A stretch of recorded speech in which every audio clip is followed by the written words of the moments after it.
순종의 셀 김득규 형제입니다. 저는 모태신앙으로 태어나 어린 시절부터 부모님과 함께 교회를 다니면서 신앙생활을 해왔습니다. 모태신앙이라는 이름표 때문인지 섬기는 교회에서는 언제나 아무것도 모르지만 앞장서서 모든 사역에 참여해야만 했습니다. 처음엔 즐거웠고 재미있었지만 하나둘 쌓여가는 일들은 어느새 저에게 짐이 되어 있었습니다. 때로는 모든 걸 내려놓고 나도 예배에만 집중하고 싶을 때가 있었지만 어릴 때부터 따라온 훌륭한 아들, 착한 아들, 멋있는 아들, 그리고 순종을 넘어 복종이 되어야 했던 교회 분들의 기도에 따라 저는 어느새 착한 사람병에 걸려 있었습니다. 그래서 하나님이 주시는 섬김의 기쁨과 구원의 감격을 누리는 것도 잃어버린 채 그냥 일적으로 교회를 다니게 될 뻔했습니다. 하지만 주님께서는 저의 삶 가운데 저를 혼자 두지 않으시고 함께 해주셔서 지금의 제가 있게 하셨고 오늘 이 자리에 설 수 있도록 해주셨습니다. 저를 믿음으로 키워주신 어머니께는 감사하지만 또 마음 한켠으로 죄송한 것은 유초등부 때의 저에게 있어 예배와 믿음은 그저 어머님께 야단 맞지 않으려고 나의 생존을 위해 지켜내는 것, 그런 개념이었습니다. 예배를 드려야지만 제 몸이 편할 수가 있었기 때문입니다. 찬양할 때는 손을 들고 찬양하지 않는다고, 설교 시간에는 존다고, 기도 시간에는 제 목소리가 어머니 귀에 들리지 않으면 언제나 제 등에는 불이 났습니다. 그래서 언제나 기도 시간에는 은혜의 눈물인지 등이 따갑고 아파서 흐르는 고통의 눈물인지 모르겠지만 소리를 지르고 울었습니다. 그 후 중학교 때에는 아버지께서 알려주신 선교단체 수련회에 혼자 참석하기 시작하면서 인격적인 하나님을 만나게 되었습니다. 나와 같은 청소년들이 열정적으로 예배를 드리는 모습들이 너무나 신선했고 그 안에서 함께 예배드림이 너무 좋았습니다. 그렇게 선교단체에 몸을 담으며 함께 훈련받고 섬겨가는 시간들을 통해 하나님은 당신을 향한 열정을 알게 해주셨고 청소년들과 함께 터키와 인도의 아울리치를 다녀오며 하나님의 꿈과 비전에 대해 많은 것을 보여주셨습니다. 그럼에도 불구하고 저는 대학교를 졸업하면서 하나님의 길이 아닌 세상의 길을 가기 시작했습니다. 취업이 되고 일을 할 수 있는 건 감사한 일이었지만 그와 동시에 사회생활이라는 이름으로 세상이 말하는 즐거움을 따라 살게 되었고 그러다 보니 점점 마음이 하나님과 교회와 멀어지게 되었습니다. 교회 안에서의 이런저런 상황들이 점점 어려움으로 느껴지기 시작했고 이 핑계 저 핑계 대며 한 번씩 교회에 가지 않는 일이 생겨나고 어느새 그런 삶이 익숙해지기 시작했습니다. 교회에 가는 날에도 말만 예배 드린다 하면서 제 마음은 다른 곳에 있었습니다. 마음이 떠나 방탕하게 살았던 삶은 순탄한 삶이 아니었습니다. 처음에야 새로운 상황들과 사람들 속에서 하하호호 재밌었지만 어느 순간 일하는 직장에서는 자기들의 이익을 위해 거짓말하고 이간질시키며 서로가 서로를 물어뜯는 하루하루가 가시밭길이 되었고 오랫동안 교제하던 사람과의 관계도 트러블이 생기면서 제 삶은 대차게 꼬여가고 있었습니다. 그 와중에도 하나님께서는 끊임없이 저를 사랑한다 말씀하고 계셨고 그 증거로 우리 가족 모두를 우리 큰순 맑으샘 교회로 인도하셨습니다. 처음 아버지를 따라 우리 교회에 와서 드린 예배는 이전부터 너무나 갈망했던 예배였습니다. 매주 예배를 드릴 때에 저는 세상에서 벗어나 하나님 앞에 한 걸음 한 걸음 믿음을 회복해 나갔습니다.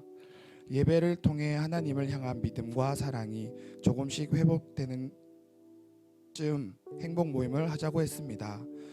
무엇인지 잘은 몰라도 이제는 모든 것이 행복해지겠구나 생각했습니다. 그러나 저의 행복 모임이 처음 열리던 그날 저는 교제하던 여자친구와 헤어지게 되었습니다. 그때는 아주 잠깐 힘들긴 했지만 오히려 그날 이후 주님께서는 저에게 자유함을 주셨고 하나님을 사랑함과 교회를 사랑하는 일에 다시금 힘을 다할 수 있도록 열정을 부어주셨습니다. 그리고 한 주 한 주 진행되는 행복 모임을 통해 이때까지 살아오면서 해왔던 신앙생활의 내용들이 정리가 되고 내 안에 복음의 메시지가 하나하나 심겨지면서 복음을 누려갔습니다. 또 우리 셀 가족들의 아낌없는 사랑과 받아보지 못했다 생각했던 섬김들을 통해 교회라는 공동체에 가지고 있었던 어려운 마음들이 회복되어 갔습니다. 행복 모임이 끝나고 양육반을 소개받고 시작되기를 기다리고 있었는데 드디어 양육반이 시작되었습니다. 10주라는 기간 동안 무엇을 어떻게 해야 하나 걱정도 했지만 정말 제대로 해보겠다 다짐하며 설레는 마음으로 임하였습니다. 매주 양육반의 시간들을 보내면서 주님께서는 나의 유초동부 시절 어머니가 무서워 억지로 예배를 드렸던 그 순간도, 청소년 시절 은혜를 받던 그 시절도, 대학을 졸업하며 방황하던 그 시절도 언제나 나와 함께 하시며 나를 사랑하셨고 내가 하나님을 사랑하며 하나님과 함께 하시기를 기다리고 계셨다는 것을 깊이 깨닫게 되었습니다. 다 안다고 섣불리 생각해왔던 것들 앞에 마음을 하나하나 내려놓고 다시금 하나님을 알아가는 시간을 통해 저를 만져주시고 치유해 주시며 회복시켜 주시는 하나님을 만나갔습니다.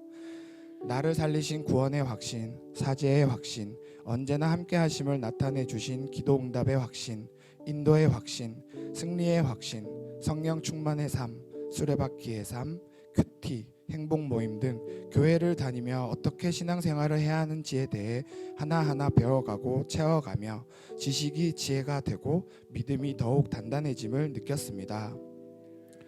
여호와여, 주께서 나를 살펴보셨으므로 나를 아시나이다. 주께서 내가 앉고 일어섬을 아시고 멀리서도 나의 생각을 밝히 아시오며 나의 모든 길과 내가 눕는 것을 살펴보셨으므로 나의 모든 행위를 익히 아시오니.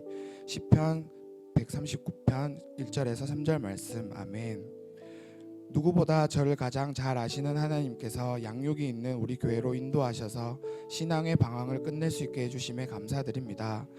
하나님은 지금 내가 어디에 있어야 하며 무엇을 어떻게 해야 하는지 우리 교회를 통해 가르쳐 주셨으며 불이 꺼지고 무너진 저를 양육으로 다시 일으켜서 열정을 태울 수 있는 청년으로 변화시켜 주셨습니다. 양육반을 시작으로 다음 훈련도 거룩한 부담감을 가지고 그러나 나를 또 변화시켜 주실 하나님을 기대하며 동역자들과 함께 나아가려고 합니다. 주님께서 하셨기에 또 주님께서 하실 줄 믿습니다. 이제는 다시 믿음의 불도 열정도 꺼지지 않고 주님이 주신 지혜와 양육과 훈련을 통해서 더욱 불타오르는 제자가 되기를 원합니다. 강력한 은혜의 말씀으로 제가 다시 믿음 앞에 설 수 있도록 해주신 목사님 감사드립니다.